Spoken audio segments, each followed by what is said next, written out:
ಕೀರ್ತನೆಗಳು 144ನೇ ಅಧ್ಯಾಯ 1ನೆಯ ವಾಕ್ಯ.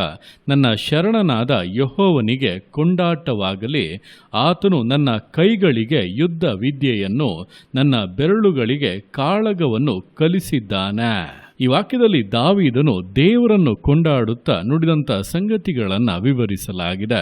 ನೋಡುವಂಥ ಸಮಯದಲ್ಲಿ ಅವನು ಆರಂಭಿಸುವಾಗಲೇ ನನ್ನ ಶರಣನಾದ ಅಥವಾ ನನಗೆ ಬಲವಾಗಿರುವಂಥ ಯೆಹೋವನಿಗೆ ಕೊಂಡಾಟವಾಗಲಿ ಎಂಬುದಾಗಿ ಆರಂಭಿಸಿ, ನಂತರ ಆತನು ನನ್ನ ಕೈಗಳಿಗೆ ಯುದ್ಧ ವಿದ್ಯೆಯನ್ನು, ನನ್ನ ಬೆರಳುಗಳಿಗೆ ಕಾಳಗವನ್ನು ಕಲಿಸಿದ್ದಾನೆಂಬುದಾಗಿ ಹೇಳಿ ಆತನನ್ನು ಸ್ತುತಿಸುತ್ತಾ ಇದ್ದಾನೆ.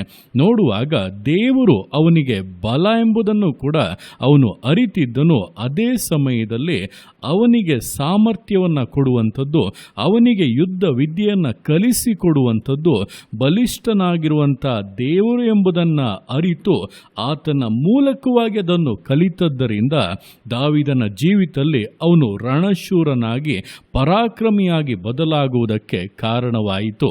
ಇದೇ ಪ್ರಕಾರವಾಗಿ ನಮ್ಮ ಜೀವಿತಗಳಲ್ಲಿ ಕೂಡ ದೇವರು ಬಲಿಷ್ಠರು, ಆತನು ಸರ್ವಶಕ್ತನು, ಆತನು ಎಲ್ಲವನ್ನ ಅರಿತವನು, ಎಲ್ಲವನ್ನ ಮಾಡುವುದಕ್ಕೆ ಬಲ್ಲವನು. ಇದೆಲ್ಲವನ್ನು ಕೂಡ ನಾವು ಅರಿತಿದ್ದೇವೆ, ಅದನ್ನು ಹೇಳಿ ದೇವರನ್ನ ಸ್ತುತಿಸುತ್ತೇವೆ, ಕೊಂಡಾಡುತ್ತೇವೆ. ಆದರೆ ಆತನಿಂದ ನಾವು ಕಲಿತುಕೊಳ್ಳಬೇಕು. ಆತನಿಂದ ನಾವು ಕಲಿತುಕೊಳ್ಳುವಾಗ ನಮ್ಮ ಜೀವಿತವು ಬಲಿಷ್ಠವಾಗಿಯೂ ವಿಶೇಷವಾಗಿಯೂ ಸಾಮರ್ಥ್ಯವುಳ್ಳದ್ದಾಗಿಯೂ ಸಾಧಿಸತಕ್ಕದ್ದಾಗಿಯೂ ಮಾರ್ಪಡುತ್ತದೆ. ಆದ್ದರಿಂದ ಈ ದಿವಸಗಳಲ್ಲಿ ದೇವರು ದೊಡ್ಡವರು, ಆತನು ಸರ್ವಶಕ್ತನು, ಆತನು ಎಲ್ಲವನ್ನ ನಮಗೋಸ್ಕರ ಮಾಡಿಬಿಡುತ್ತಾನೆಂಬುದಾಗಿ ಅಂದುಕೊಂಡು ನಾವು ಸುಮ್ಮನೆ ಕೂರುವುದಲ್ಲ. ದೇವರು ಖಂಡಿತವಾಗಿ ಎಲ್ಲವನ್ನೂ ಕೂಡ ಮಾಡುತ್ತಾರೆ. ಆದರೆ ಆತನು ಅದನ್ನು ನಮ್ಮ ಮೂಲಕವಾಗಿ ಮಾಡುವುದಕ್ಕೆ ಬಯಸುತ್ತಾನೆ. ಆದ್ದರಿಂದಲೇ ಆತನು ನಮ್ಮನ್ನು ಆರಿಸಿಕೊಂಡಿರುವಂಥದ್ದು, ನಮ್ಮಲ್ಲಿ ತನ್ನ ಉದ್ದೇಶಗಳನ್ನು ಇಟ್ಟಿರುವಂಥದ್ದು, ನಮ್ಮಲ್ಲಿ ತನ್ನ ಚಿತ್ತವನ್ನು ನೆರವೇರಿಸಬೇಕೆಂಬುದಾಗಿ ತನ್ನ ಬಲವನ್ನು, ಕೃಪೆಯನ್ನು, ವರಗಳನ್ನು ಅನುಗ್ರಹಿಸುತ್ತಾ ನಡೆಸುತ್ತಾ ಇರುವಂಥದ್ದು. ಆದ್ದರಿಂದ ಈ ದಿವಸಗಳಲ್ಲಿ ದೇವರು ಎಂಥವರಾಗಿದ್ದಾರೆಂಬುದನ್ನು ಅರಿಯುವುದು ಮಾತ್ರವಲ್ಲ, ಆತನು ನಮ್ಮನ್ನು ಎಂಥವರನ್ನಾಗಿ ಮಾಡಬೇಕೆಂಬುದಾಗಿದ್ದಾನೆ ಎಂಬುದನ್ನು ಕೂಡ ಅರಿತು ಅದನ್ನು ಮಾಡುವುದಕ್ಕಾಗಿ ನಮ್ಮನ್ನು ಒಪ್ಪಿಸಿ ಕೊಡುವಾಗ ನಮ್ಮ ಜೀವಿತವೇ ಬದಲಾಗುವುದನ್ನು, ನಮ್ಮಲ್ಲಿ ದೇವರ ಉದ್ದೇಶಗಳು, ದೇವರ ಚಿತ್ತ ನೆರವೇರುತ್ತಾ ಬರುವುದನ್ನು, ಶ್ರೇಷ್ಠವಾದಂಥ ವಿಷಯಗಳನ್ನು ನಾವು ಸಾಧಿಸುವುದನ್ನು ಜೀವಿತದಲ್ಲಿ ನೋಡಬಹುದಾಗಿದೆ.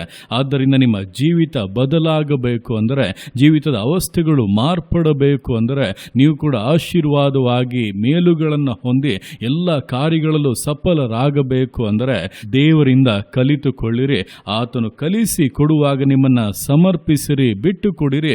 ಆತನ ಬಲವು ನಿಮ್ಮನ್ನು ತುಂಬುವುದಕ್ಕಾಗಿ ನಿಮ್ಮನ್ನು ಪೂರ್ಣವಾಗಿ ಒಪ್ಪಿಸಿ ಸಮರ್ಪಿಸಿ ಆ ಒಂದು ಪ್ರತಿಷ್ಠೆಯಲ್ಲಿ ಜೀವಿತವನ್ನು ನಡೆಸುವುದಾದರೆ ಖಂಡಿತವಾಗಿ ನೀವು ಬಲಿಷ್ಠರಾಗಿ ಬದಲಾಗುತ್ತೀರಾ. ನಿಮ್ಮ ಮೂಲಕವಾಗಿ ದೇವರ ಅನೇಕ ಉದ್ದೇಶಗಳು ನೆರವೇರುತ್ತಾ ಬರುತ್ತವೆ. ನಿಮ್ಮ ಜೀವಿತವು ದೇವರ ದೃಷ್ಟಿಯಲ್ಲಿ ಶ್ರೇಷ್ಠವಾದದ್ದಾಗಿಯೂ ಉನ್ನತವಾಗಿ ಘನಪಡಿಸಲ್ಪಟ್ಟದ್ದಾಗಿಯೂ ಇರುತ್ತದೆ. ಅಂತಹ ಒಂದು ಜೀವಿತವನ್ನು ನಡೆಸುವುದಕ್ಕಾಗಿಯೇ ದೇವರು ನಮ್ಮನ್ನು ಕರೆದಿದ್ದಾರೆ ಎಂಬುದನ್ನು ಅರಿತು ದೇವರಿಂದ ಬಲಗೊಂಡು ಆತನಿಂದ ಕಲಿತುಕೊಂಡು ಸಾಧಿಸುವವರಾಗಿ, ಜಯಿಸುವವರಾಗಿ ಬದಲಾಗುವಂತೆ ಸಮರ್ಪಣೆಯಿಂದ, ದೃಢತೆಯಿಂದ, ವಿಧೇಯತೆಯಿಂದ ವಿಶ್ವಾಸ ಜೀವಿತಗಳನ್ನು ಮುನ್ನಡೆಸೋಣ. ದೇವರ ಕರಗಳಲ್ಲಿ ಸಮರ್ಪಿಸಿ ಪ್ರಾರ್ಥಿಸೋಣ. ಯೇಸುವೆ ಸ್ತೋತ್ರ ರಾಜ, ಕೊಟ್ಟಂಥ ಈ ದಿವಸಕ್ಕೋಸ್ಕರ ಸ್ತೋತ್ರ ಕರ್ತನೆ. ಈ ದಿವಸ ನಿನ್ನ ಕರಗಳಲ್ಲಿ ಸಮರ್ಪಿಸ್ತಾನೆ. ಪ್ರತಿಯೊಂದು ಜೀವಿತಗಳನ್ನು ನೀನು ಆಳ್ವಿಕೆ ಮಾಡು, ಬಲಪಡಿಸು ಕರ್ತನೆ.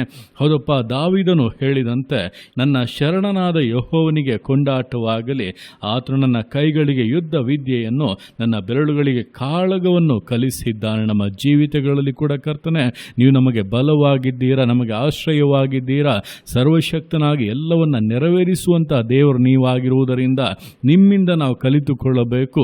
ನೀವು ನಮಗೆ ಅಪ್ಪ ಸಾಮರ್ಥ್ಯವನ್ನು ಕೊಡಬೇಕು, ಬಲವನ್ನು ಕೊಡಬೇಕು, ಜ್ಞಾನವನ್ನು ಕೊಡಬೇಕು, ವಿವೇಕವನ್ನು ಕೊಡಬೇಕು. ನಿಮ್ಮ ಸಕಲ ಉದ್ದೇಶಗಳು ನಮ್ಮಲ್ಲಿ ನಮ್ಮ ಮೂಲಕವಾಗಿ ನೆರವೇರಬೇಕು. ಅದಕ್ಕೆ ಸಮರ್ಪಿಸ್ತಾ ಇದ್ದೇವೆ.